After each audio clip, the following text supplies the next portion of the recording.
Hi sir, my name is Sharvina Murugan, and my first article is Development in the Future of Work. So for the table of article summary, the author is McKinsey and Company. The title is about development in the future of work. The independent variable is investment in integrated L&D ecosystems, merging work and development. Moderator variable is responsible AI adoption and preservation of employee trust. So following the mediator variable is data-driven, seamless employee development. Dependent variable is organizational resilience, adaptability, and long-term performance. So the finding is first hypothesis is investment in integrated L&D ecosystems. So for the second hypothesis is the relationship between integrated L&D investment and performance. So for the third hypothesis is responsible AI adoption and employee trust. So for the fourth framework, the title is about the development in the framework of future of work, followed by the published McKinsey and Company, and the year it's published on 2025. And the independent variable is investment in integrated L&D ecosystems. So dependent variable is organizational resilience, adaptability, and long-term performance. Moderator variable is responsible AI adoption. Mediator variable is data-driven, seamless employee development. So for the reflection, the emphasis on ethics and trust as a moderator variable is an important lesson. It's learned for the article 2, the future of jobs report. So in the table of summary, the author is World Economic Forum. The title is about the future of jobs report 2025, and the independent variable is technology AI advancements, and the moderator variable is investment in employee development, and the mediator variable is skill transformation. Dependent variable is workforce and adaptability and future job growth. The findings are first hypothesis is technological advancement lead to a significant increase in the skill transformation rate. Second hypothesis is a large skill gap negatively impacts the rate of future job growth. The third hypothesis is investment in employee development and positively moderate the negative relationship between the skill gap and workforce. So for the fourth hypothesis is the demand for non-replicable human skills. So in the framework, the title is the future jobs published by WEF. The year is published on 2025, and the independent variable is technology and advancement. The dependent variable is workforce adaptability and future job growth.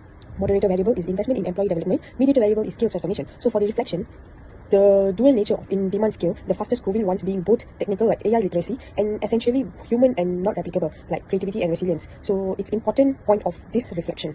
So for the third article is technology-driven business management, the impact of digitalization on operational strategies. So in table of article summary, the author is Joy N. Savanello, and the title is technology-driven business management. The independent variable is level of digitalization. Moderator variable is workforce training skills, and mediator variable is process automation and enhancement data utilization.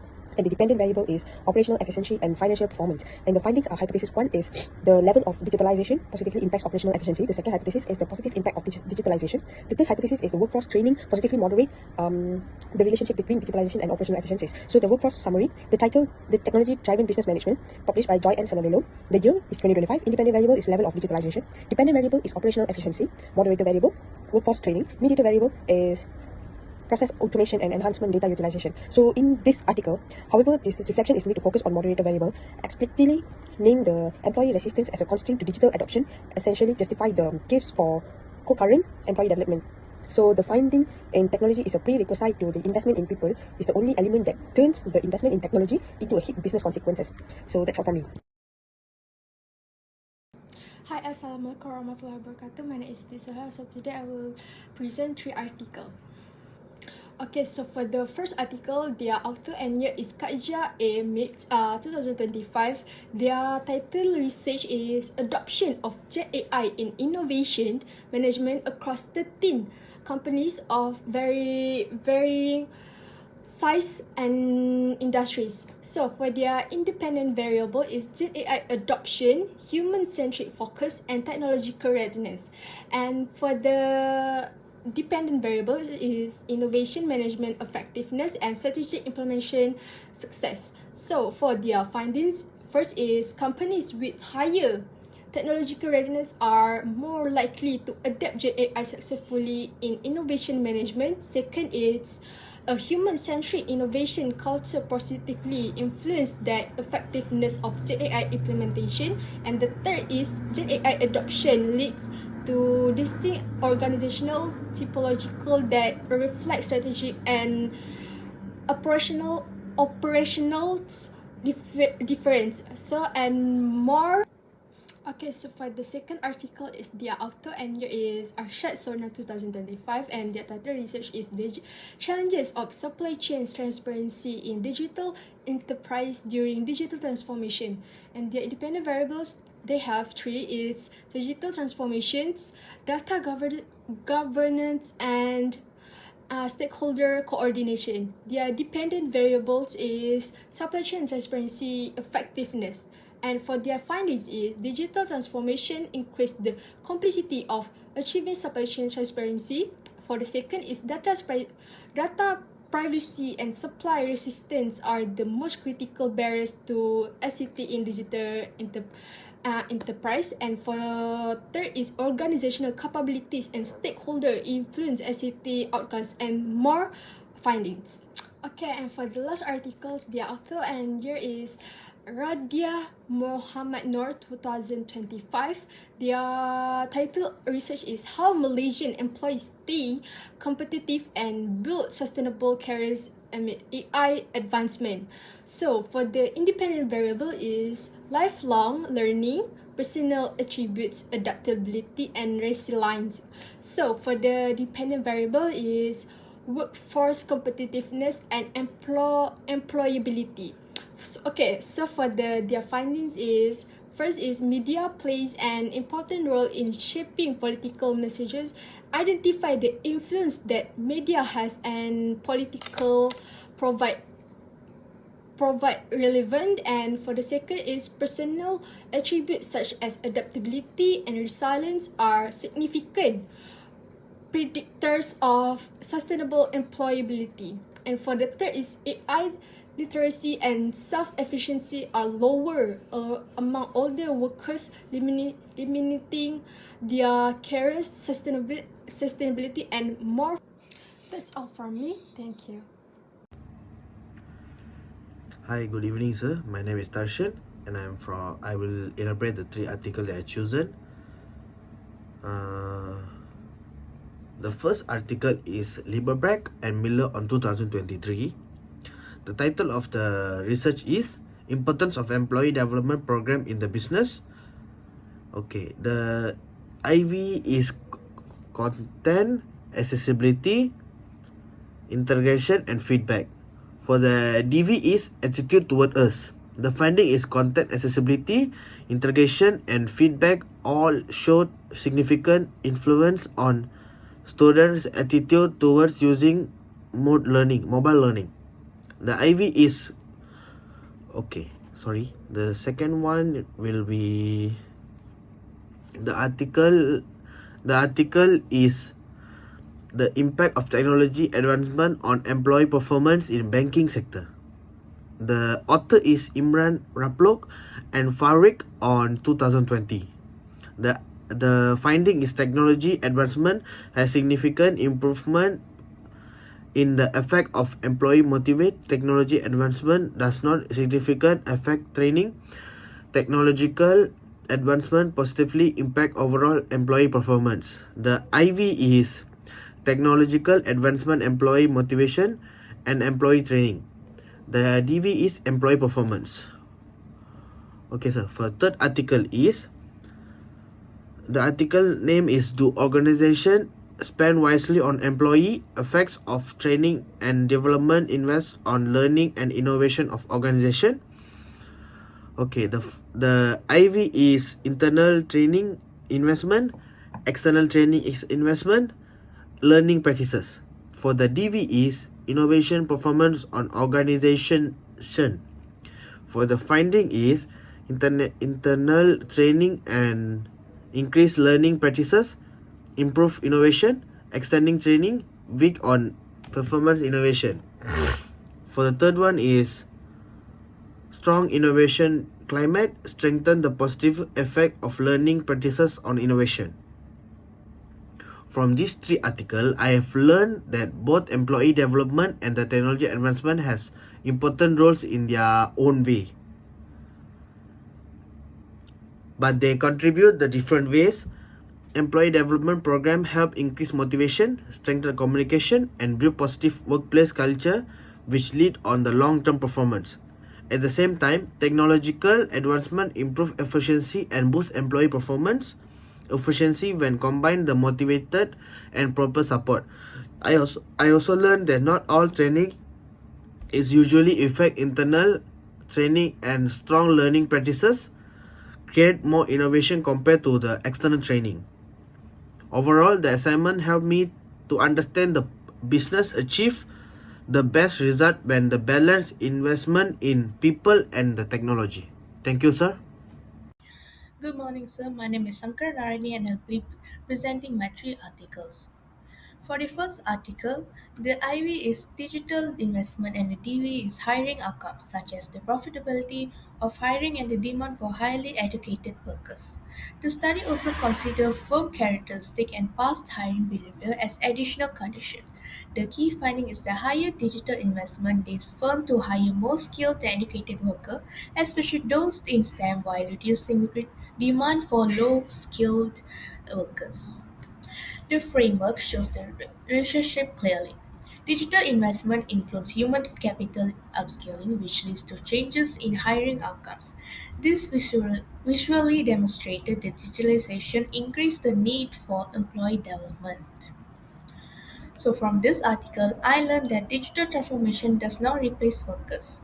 It increased the need for skilled employees. Companies must invest more in training and upskilling to support new technology. For the second article, the IV are physical capital, labor capital, and knowledge capital, while the DV is enterprise market value. The finding shows that knowledge capital, such as employee skill, education, and enterprise, has the strongest positive effect on market values compared to the other two types of capital. The framework presents three inputs feeding into one outcome: physical capital, labor investment, and knowledge capital all lead to enterprise market value, but the strongest relationship is from knowledge capital.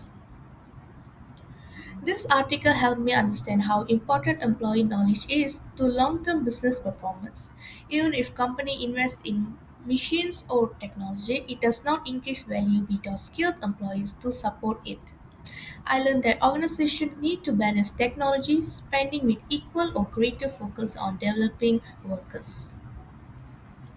And for the third article, the, the, the IV is the business model design, specifically novelty centered versus efficient centered models. The DV is firm performance, measured through sales and employee growth. The key finding is that novelty centered models lead to better performance, especially when founders have prior experience. The framework is straightforward. Business model design leads to firm performance. It shows how the chosen model influences outcomes. This article has taught me that business performance depends heavily on human capital and the type of business model chosen. I realize that experience matters a lot. Founders with stronger human capital can make novelty centered models more successful. It also shows me that financial capital cannot guarantee performance without the right behind the strategy. So that's all from me. Thank you. Hi, my name is Rishan Kadir, and I would like to explain about my article, three articles.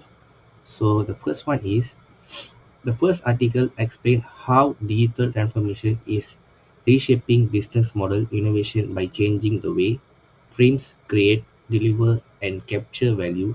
Digital technologies such as code system, data analytics, and platform force company to rethink their strategies and adopt a new business adopt models. However, research in this area is still fragmented with studies confusing on different themes like disruptive technologies, ecosystem, and enabling tools.